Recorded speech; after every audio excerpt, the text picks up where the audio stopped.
Amahoro y'Imana bane namwe mwege mwese mwahisemo gukurikira inombonesha kure y'igihugu kaze murano makuru tugira ngo tubashikirize jewe Diomede Hatekimana nje ndabashikiriza fadikanije na mugenzanje Daniel Ndikumana akaba asigurira abagendana ubumuga bwo kutumva no kutavuga akoresheje ibimenyetso n'amakuru rero agizwe n'ingingo nkuru zikurikira izo nazo akaba ari izi inama nkenguza amateka yize yongera iremeza integuro z'amabwirizwa zibiri ya mbere yari integuro y'ibwirizwa rigenga uturere ngwiza butunzi two mu Burundi hamwe n'iyindi muraza kubikurikira murano makuru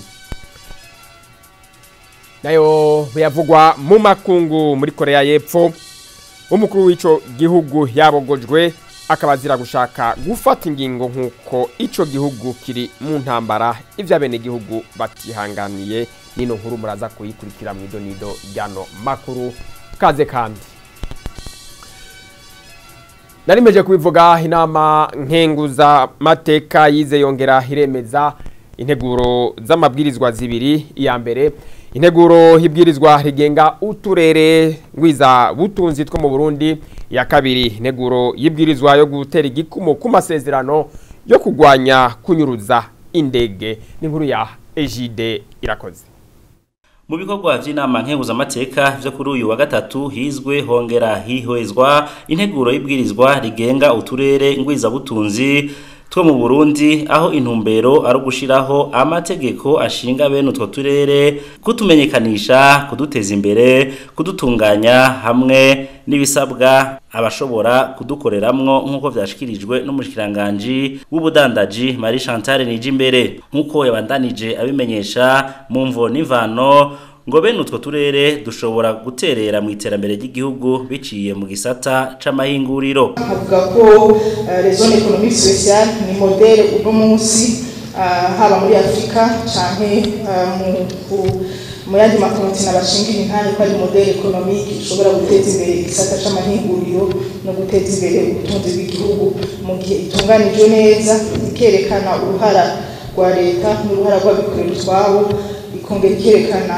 n'uburusho n'ibindi bishobora n'amategeko ngenderwako muri utwo turere ngwiza butunzi. Si ivyo gusa uturere nk'utwo bita zone économique d'échange muri rurimi rw'igifaransa turonse ivyo dushora hanze vyofasha gushira mu ngiro imigambi yo guhanahana ibidandazwa n'ibindi bihugu. Ikindi nuko bene utwo turere dufasha mu kwitaho igisata c'ibidukikije cane cane mu gushira mu ngiro imigambi y'amahinguriro kuko iyo amahinguriro ari uruhande rumwe vyoroha kuraba no gukingira ibidukikije. Inyuma yo guca hirya no hino iyo nteguro y'ibwirizwa inama nkenguza amateka y'u Burundi yaciye yemeza ku bice 100%. Iyindi nteguro y'ibwirizwa yihwejwe n'inama nkenguza amateka y'u Burundi niyo gutera igikumu ku masezerano yo kugwanya kunyuruza indege yatewe ko igikumu mu mwaka w'igihumbi kimwe amajana 1970 irahe mu gihugu c'u Buholande nkuko vyashikirijwe n'umushikiranganje Marie Chantal Nijimbere. Akarusho kiyo nteguro nuko ibihugu vyahurije hamwe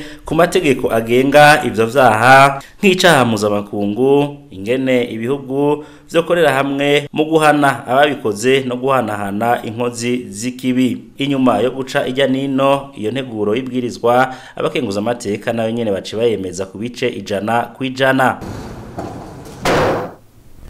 Mu bijanye na politike kuri wa kabiri umunyamabanga mukuru umugambwe CNDD-FDD Reveriano Ndikuriyo yarateye iteka ibikorwa vyo gusozera inyigisho zari zimaze imisi zironswa imbonera kurezu uwo mugambwe zo mu makomine ya no mu ntara ya Butanyerera ahana rubibe n'igihugu c'u Rwanda. Izo nyigisho zikaba zari zijanye no kubigisha ibijanye no gukunda igihugu kwitunganyiriza imigambi hamwe n'ibindi. Umunyabanga mukuru umugambwe CNDD-FDD Reveriano Ndikuriyo yameje ko kuva mwene izo nyigisho zitanguye kuronswa imbonera kure zerekana umubano mwiza n'inyifati bereye mu kibano. Celestin Nshimirimana yarabikurikiranye abituyagira.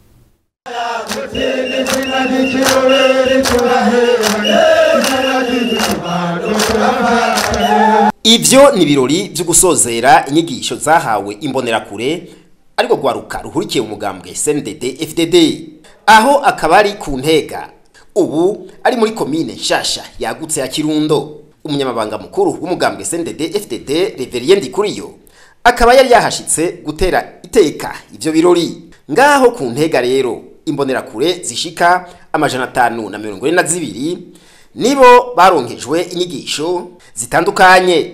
Aha akaba ari inyigisho zo kumenya igihugu cabibarutse, inyigisho zo guhinduka kunyifato ibereye mu buzima bwa misi yose, inyigisho zizobafasha kwiteza imbere, inyigisho zo guteramira amahoro n'umutekano n'ibindi nkenegwa. Mwijambo yashikirije umunyamabanga mukuru w'umugambwe CNDD-FDD yahimirije imbonerakure gushira mu ngiro inyigisho baronkejwe maze babe akarorero keza aho baherereye hose. Aha akaba ari nko mu kibano, akarorero keza nko mu vyerekeye ukuja ku ntumbero y'iterambere biciye nko kwijukira gutera igiti civoka ubu cafashwe nk'igitegwa njabukamazi.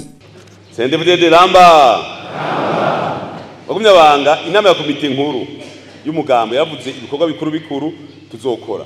Imbonerakure yiyemera n'imiburiburi iteza kuba ifite ibiti 5 kugira mu myaka 5 iza izoba yimbura itoni n'inusu y'amavoka, mu myaka 7 iza abimbura itoni 2.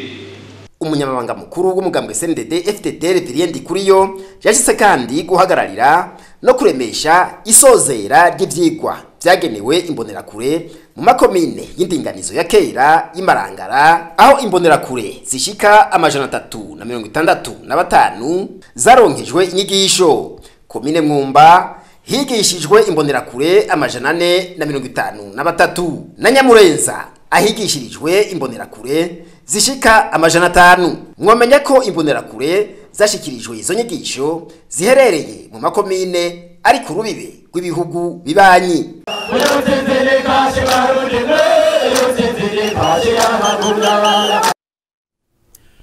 Tukivuga ibijanye na politike nyene, mu gihe imyaka 60 irumanye umushikirangoma wa mbere mu gihe c'intwaro ya cami Petero Ngendanumwe hagandaguwe, umugambwe MSP Inkinzo washikirije itangazo mu ntumbero yo kwibuka igandagurwa giwe. Muri iryo tangazo uwo mugambwe usaba inzego zibijejwe gushira umushikirangoma wa mbere Petero Ngendanumwe mu cicaro c'incungu z'ubumwe bw'abarundi. Nitangazo ryashikirijwe na Juma Omar ico yitungiye n'umunyabanga mukuru akaba n'icegera c'umukuru uwo mugambwe MSP Inkinzo. Nimukurikire. Umugambwe MSP Inkinzo mu ngendo yawo ya politike washize imbere ubutwari, ubumwe no gukunda igihugu byaranze umuganwa Rudoviko Rwagasore n'umushikirangoma wa mbere Pierre Ngendanumwe. Nico gituma uko umwaka utanguye itariki 15 z'ukwezi kwa mbere umugambwe MSP Inkinzo wama wibuka igandagurwa ry'umushikirangoma wa mbere Pierre Ngendanumwe ku ntwaro ya cami. Umwami Mwambutsa wa kane Bangiricenge yaramwizeye mu kumugena mu biringo bibiri bidasa by'amagenekerezo ya 18 z'ukwezi kw'indwi 1963 n'igenekerezo ry'indwi z'ukwezi kwa nzero 1965 inyuma ya leta ya Andre Muhigwa n'inyuma ya leta ya Albino Nyamoya. Kuba umushikirangoma wa mbere umuhutu w'incabwenge kandi yizewe na bose yashoboye gushinga leta bose biyumvamwo abahutu n'abatutsi kandi yizewe n'inzego zose z'igihugu, umwami, umugambwe, leta n'inama nshingamateka na nkenguzamateka.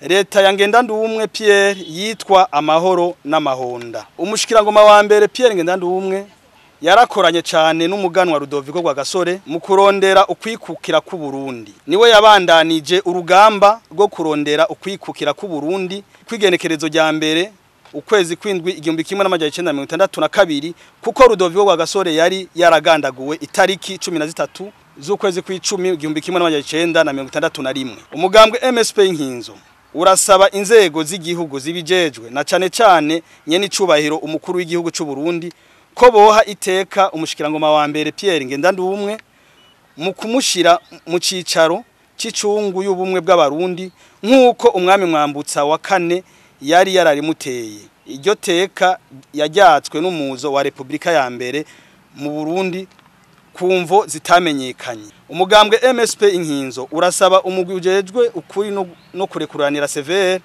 kugira amatohoza akwiye kugira ngo ukuri kumenyekane, bateguye n'abashize mu ngiro igandagurwa ry'umushikirangoma wa mbere Pierre Ngendanumwe hamwe n'intumbero bari bafise mu gukora iryo bara. Turabandanya ano makuru bimwe mu bifungurwa byaragabanutse ku masoko atandukanye yo mu gisagara ca Bujumbura hatwovuga nk'ibiraya bisigaye bigugwa hagati y'amafaranga 1600 hamwe n'amafaranga 2000 ku kilo ubwishaza nabwo butoto 600 ku kilo nkuko Ezekiel Shimirimana mugenzi wacu yashitse muramwe muri ayo masoko yavyiboneye abituyagire. Mu kubashikiriza uko ibiciro by'ibifungurwa vyankenerwa vyari byifashe kuri uyu wa kabiri duhere ku isoko ya Kotebu.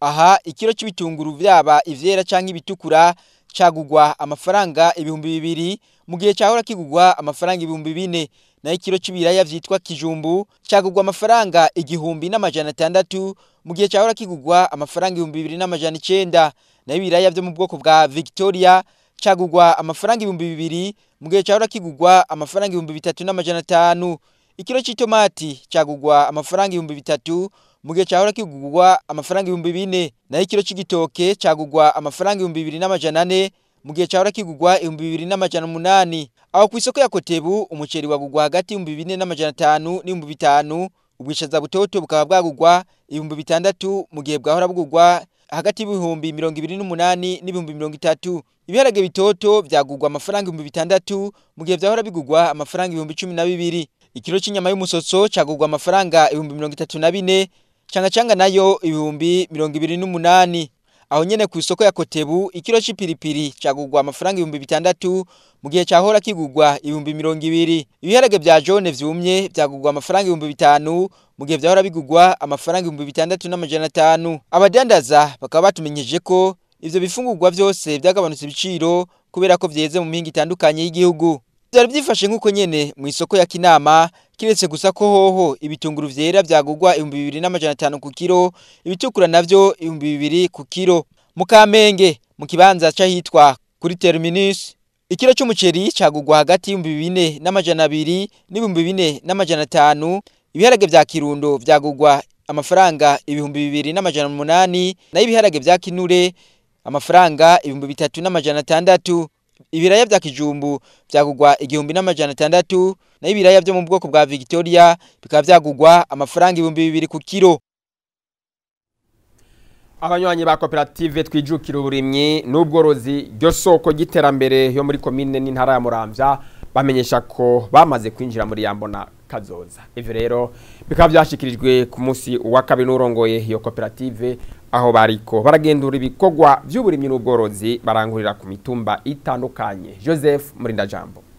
Aha ni ku mutumba Mpehe zone Bugarama commune n'intara ya Muramvya aho abene gihugu bahurikiye muri koperative twijukira uburimyi n'ubworozi ryo soko giterambere ikagira abanywanyi 50 bare banamutse kuri uyu wa kabiri bakora igikogwa cyo kubagara umurima w'ibiraya uri ku buringanire bw'hegitari 2 hamwe no gutema imitumba y'ibiraya biriko birera ivyo bita defanage mu gifaransa kugira ngo vyere neza. Abo banywanyi bace babandanya ku mutumba Busimba aho bagenduye iraro ry'inka ririmwo inka 40 hakaba ariko kandi n'izindi zishika 30 zikwiragiye mu mihana itandukanye. Aho nyene kuri uwo mutumba abagize koperative yijukiye uburimyi n'ubworozi bakaba baciye basoroma umurima w'amashu aho biteze kwimbura amatone 70 y'amashu bateye ku hegitari 2 hakurya yaho naho bakaba baharimye ibigori. Donation Ngendakumana arongoye iyo koperative akavuga ko muri iri rima biteze umwembu ungana n'itoni 50 z'ibiraya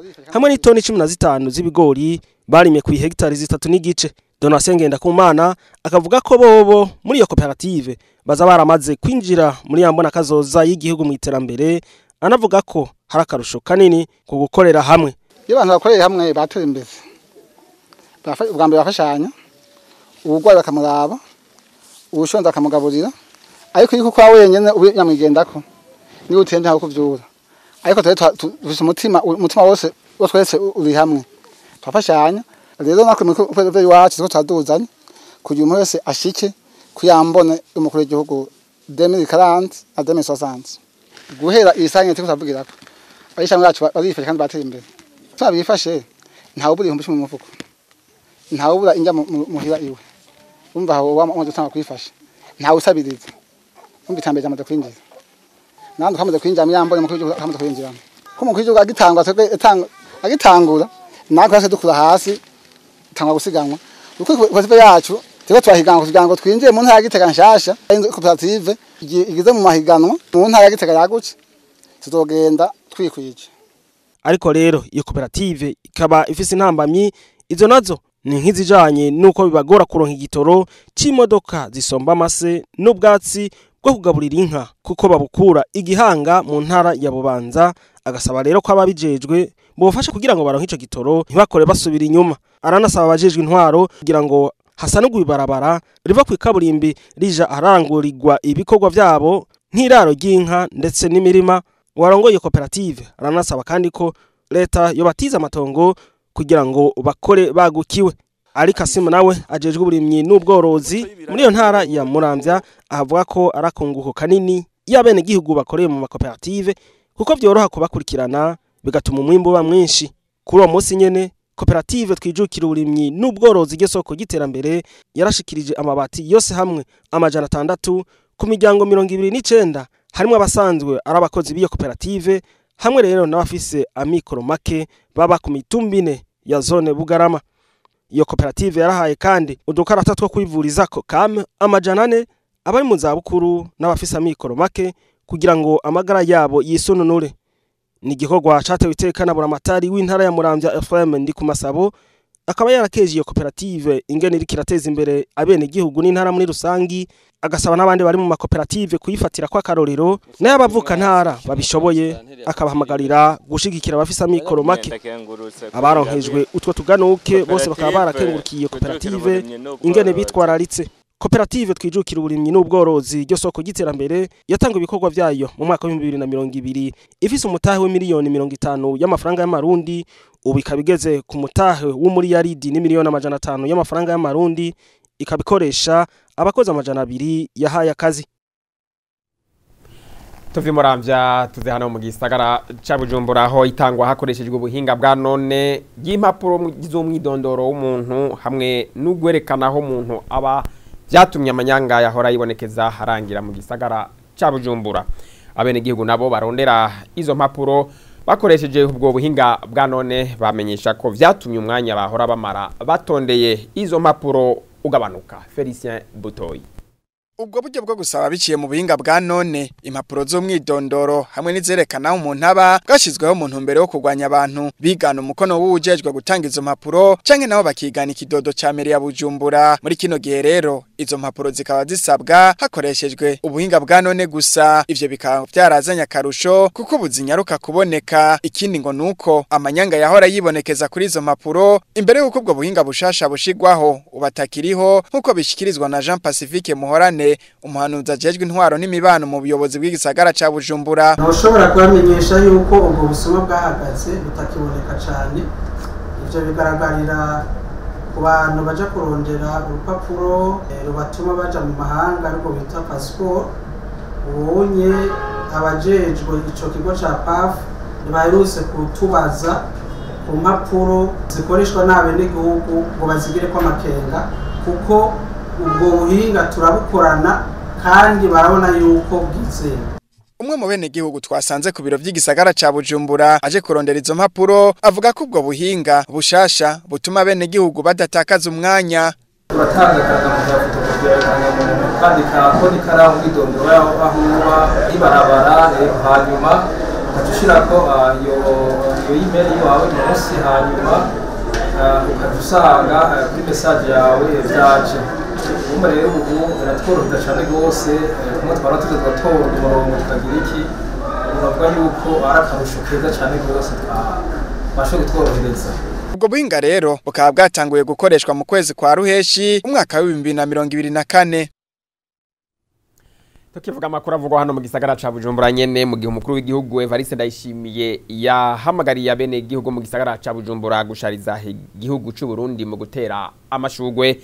Bagezi bacu baciye mu bibanza bitandukanye vyaha mu gisagara ca Bujumbura kugira ngo barabe aho ako kamo kitabiriwe mu gushariza igisagara. Innocente Twikeze yavyiboneye abituyagire. Dushariza igihugu cacu n'uhaca abone ko aciye mu bantu adaciye mu bikoko. Nkuko biri mu kamo katewe n'umukuru w'igihugu c'u Burundi Evariste Ndayishimiye ko gushariza igihugu c'u Burundi ku mugwa mukuru w'ubutunzi mu gisagara ca Bujumbura aho twaciye twasanze ibikorwa biri ku rugero rushimishije.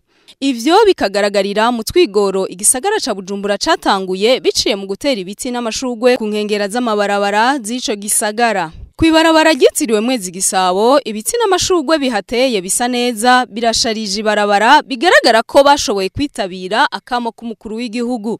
Nayo kwibarabara ryitiriwe Monseigneur Buconyori naho nyene amashurwe yaho aratotahaye eka n'igikorwa co kuyabagarira kikaba kiriko kirakogwa. Nubwo biruko kwibarabara ryitiriwe Peuple Murundi n'ahandi ibibanza biteyemwe ayo mashurwe vyahinduwe utuyira bikaboneka ko akigoro kabajejwe intwaro gakenewe ngo ivyo bibanza vyubahirizwe eka nabene gihugu barakwiye gufata ya mbere mu kwirinda guhonyora ayo mashurwe aba yatewe canke guhindura inzira mu bibanza biteyemwe ayo mashurwe kugira tuzoshike kuri yambona kazoza y'igihugu cifashe mu 2040 giteye imbere mu 2060 ari igihugu gisharije kandi giteye igomwe. Muri rwa rukurikirane rw'amakuru hajanye n'amagara y'abantu twaba tubashikiriza buri munsi wa gatatu kuno munsi rero tugaruka ku bijanye n'ingene igikomere nsesereza mutima kitavuwe kare kiri mu bituma umuntu ashobora kugwara indwara yo mu mutwe. Muganga Michel Sabiyumva umuhinga yanonosoye indwara zo mu mutwe aramenyesha kandi n'ibimenyetso by'iyo ndwara nimukurikire. Igikomere nsesereza mutima canke gukomereka bijya mu bakunda kuvuga ni iki? Nihinduka ribi rishikira umuntu rigaca mutera kuvurungana mu mutwe, hanyuma kuvurungana haca ivurungana ry'ivyiyumviro, hanyuma bishitse ku bintu bishika bitatu vyamushikiye bibi, nihinduka ribi. No kuvuga ashikiwe n'ikintu ahomvye ikintu atazosubira kugarukana. Ufashe ikintu gikunda kubabaza abantu cyane kubura umuvyeyi yakonkeje amaberebere. Utakaje icyambere utakaje ikintu atazosubira kugarukana. Icya kabiri ugasanga n'ikintu kitagukwigwamo. Ikintu gishitse gukwinabugwa. Ntigikwigwa mu mutwe. Hanyuma wacu usanga ntashobora kucihanganira kije giturumbuka kandi ugahomba ikintu kitazogaruka. Niho umuntu uzubona haciye iminsi agatangura kumera ukundi kuntu nkuko nza kubibabwira mu bimenyetso. Rero bavuze amagara yo mu mutwe uca wumva ubwonko. Abansi b'ubwonko ni bande? Hariho bwoko butandatu bw'abansi b'ubwonko. Aho bihambariye rero mu mutwe wewe wigira uko nyene utazi kugwaye mugabo hariho abansi batandatu b'ubwonko. Umwansi wa mbere ibyo bintu byitwa uruhagarara. Uruhagarara nago ndarukubwira mu bintu bine. Ni nk'abajya abantu bagira amakonflikt kutumvikana. Hari ibintu bica biba indani mu muntu bihagaze mu mafyigo bikorana n'umutwe, hanyuma ntumenye yuko hari ikintu kiko kiraba, ukabona muvuye ikintu n'umuntu mukavugana nabi, ntumenye ko hariho inkabuzo zica zivumbuka uwo mwanya nyene zigatangura gukora mu mubiri, bikazotuma biguhindura ingene umeze, ingene wiyumvira, ingene uvuga n'ingene ukora. Icya kabiri hajya umuntu arengerwa n'ibikorwa. Urakoze kwizamu hajya uhejeje umunsi wawe bagaca bazana umuntu muri ambulance arembye. Ugaca baoblige yo guhindura impuzu ukongera ukaja ku kazi ugacugira ibikorwa birenze ico bita surmenage. Ikindi cya gatatu ikintu cyo gukora ntushimigwe. Wakoze wikokoye aho kukubwira ati merci ukamutera intege ukaza gomba kubwira ati ibyo ni kindi wagize. Uwo muntu rero ntumenya yuko umugiriye nabi mu mutwe, wewe yumva ameze ukuntu mugabo gukora ntashimigwe bimaze koronera amagara yo mu mutwe y'abantu benshi. Abansi batandatu b'ubwonko nabaye niyo stress. Icya kabiri ni ibintu byitwa graisse na sucre. Abantu bagira ibinure byinshi no kunywa isukari byinshi biya uko impera n'imperuka bitera ingorane mu mutwe bikazogira gute bikazogutera kugwara kuko nta magara meza ashoboka amagara yo mu mutwe atameze neza. Icya gatatu ubundi mwansi w'ubwonko kwibana wenyene. Umuntu ntiyaremewe kwibana wenyene, yaremewe kubana n'abandi kugirana imigenderanire n'abandi. Rero uko umuntu yibana wenyene uko uye kirashobora kuba imvo y'amagara make yo mu mutwe cyangwa ikaba ikimenyetso. Ikindi ni abantu bafata amadroga ari ubwoko bwinshi harimo ivyo by'inzoga harimo amadroga twita amadroga nyene kuko apana n'imiti n'amadroga rero hariho umuti ushobora kunywa akaba umwansi w'ubwonko bwawe hanyuma kuguma udakoresha umutwe wawe umutwe urakariha umeze nk'imbugita iyo ubwonko bwawe buguma bwicaye nabwo ni umwansi w'ubwonko. Ubu naho dutandukira vugwa mu makunguru nayivuze mu ngingo nkuru zano makuru mu gihugu ca Korea y'Epfo mukuru w'ico gihugu yabogojwe akaba rero hazira gushaka gufata ico gihugu nkuko ari gihugu cyo bakiri mu ntambara ivyo abene gihugu batihanganiye nkuko rino bigira imana gira bituyagire. Ikirimba c'umukuru w'igihugu ca Korea y'Epfo cari kimaze indwi zibiri gikikujwe n'abasirikare ariko rero hari abandi basoda bagiye kuri ico kirimba bari kumwe n'abajejwe amatohoza y'igiturire ku bategetsi bo hejuru bakaba barashoboye kumushikira naho abajejwe umutekano wiwe bari bongerejwe mu gihe rero abo bagira amatohoza bariko baregera ikirimba uwo mukuru w'igihugu yari yabogojwe yaciye abamenyesha ko yishikanye naho atabona ko ayo matohoza yisunze amategeko avuga ati uno munsi maze kubona abantu baje ahari abancungereye umutekano bafise ibikoresho nafashe ingingo yo kwishikana ku biro bijejwe amatohoza ku biturire naho ayo matohoza atemewe n'amategeko kugira ntihave haba ingorane zishika iruhande yabo bagira amatohoza akaba yahisemwo kwinumira kuko yari yashatse gushiraho itegeko ry'igihugu nk'ikiri mu ntambara no kubuza inama nshinga amateka gukora yidegemvya akaba yarungitseyo abasoda mwijoro ryo kuwa gatatu rishira uwa kane Kigarama umwaka turangije uwo mukuru w'igihugu yari yagiye ku butegetsi kuva mu 2022 akaba yagirizwa ko yabaye umuroberi ikosa ishobora guhanwa n'igihano cyo gupfa kuva atanguye gukoresha inguvu yarasezerewe akaba haciye hajaho uwimfata kibanza sentare yubahiriza ibwirizwa shingiro iriko iriga neza ikibazo cyo kumukura uwo mukuru w'abashinga amateka ati ibiro vy'amatohoza n'igipolisi bamuhagaritse arenganijwe atisunzwe amategeko ubutungane nabwo burabafasha umugambwe utavuga rumwe n'ubutegetsi na utera ubwoba ibiro vy'abajejwe amatohoza y'igiturire kuba tavuga rumwe n'ubutegetsi rero gukura uwo mukuru w'igihugu n'intambwe mu kugarukana intwaro rusangi n'igihugu kigengwa n'amategeko bikaba byashikirijwe n'umushinga amateka arongoye abatowe mu mugambwe w'abademokrate mu nama nshinga amateka. Ibiganiro ngo biriko bigena neza hagati y'igihugu ca Israel n'umuhari Hamas ivyo rero bimenyeshwa n'igihugu ca Qatar gisanzwe arico kiriko kirahuza izo mpande zompi gifadikanije na leta zunze za Amerika rino Bigirimana. Uwo mwana ajanywe mu bitaro ahashikira indembe mu karere ka Gaza ahigaza hakaba haratewe ibisaso vyinshi bitana abantu baharugwa mu 60 muri abo hakaba harimwo abana n'abakenyezi naho biruko ikatare hariko haraba ibiganiro bihagarikiwe n'ico gihugu hamwe na leta zumwe za Amerika cyo gihugu ca Qatar kikamenyesha ko amasezerano yitezwe uwo muvugizi w'ubushikiranganje bujejwe imigenderanire muri Qatar avuga ko ingorane nyamukuru yatumye amasezerano adashikwako bayiciye hirya no hino vuba bazoshika ku masezerano eka no muri leta zumwe za Amerika babibona uko mu matangazo y'indongozi mu gihe hasigaye iminsi mike ngo Donald Trump yimikwe uyo munyamabanga wa leta ya Amerika ati amasezerano ategerezwa gushikwako kandi aje mu ngiro mu gihe umuhari Hamas wo kwemera Qatar na leta zumwe za Amerika araciye amezi bumvikanye ibijanye no gutanga gahengwe hagati ya Israel n'umuhari Hamas ivyo bikaba mu mici 3 abanya-Israel 33 bagizwe imbohe bakarekugwa Israel nayo ikarekura abanya-Palestina igihumbi bagizwe imbohe abasigaye bakazorekugwa mu muce wa kabiri ayo masezerano yemera Israel kugumiza abasoda igaza gushika abagizwe imbohe bose barekuwe ariko abanyagihugu bagashobora kwitegemvya mu buraruko n'umanuko muri Gaza abanya-Israel bamaze kumva ko amasezerano ashobora kuboneka batonze umurongo basaba ko intambara ihagarara ariko rero hariho abashikiranganje badashaka kumva ayo masezerano bakaba bagabishije ko bashobora gutanga imihoho ariko rero ministre wa mbere wa Israel yafashe ingingo yo kubihoza. Amakuru yariko aravugwa ku isi hirya no hino nuko amasezerano yo guhagarika gato intambara kuri iri genekerezo rya 15 yahavuye yemezwa n'impande zompi uko ari hagati ya Israel hamwe n'umuhari Hamas. Akaba habaye aya mbere kuva intambara hitanguye muri Munyonyo mwaka wa 2023. Ako gahengwe kindwi imwe azobara kajyo ko gusubizanya abari bagizwe imbohe ku mpande zose. N'amasezerano ashiswe ko kubw'utwigoro twa Donald Trump aherutse gutogwa kurongora leta zunze ubumwe za Amerika.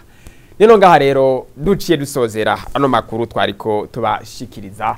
Reka ndabashimire mwege mwese mwayakurikiranye. Shimire nabafashije kugira ngo muyakurikirane mubanaye muryoherwa rero nibiganiro imbonesha kure yanyu bashikiriza murakoze.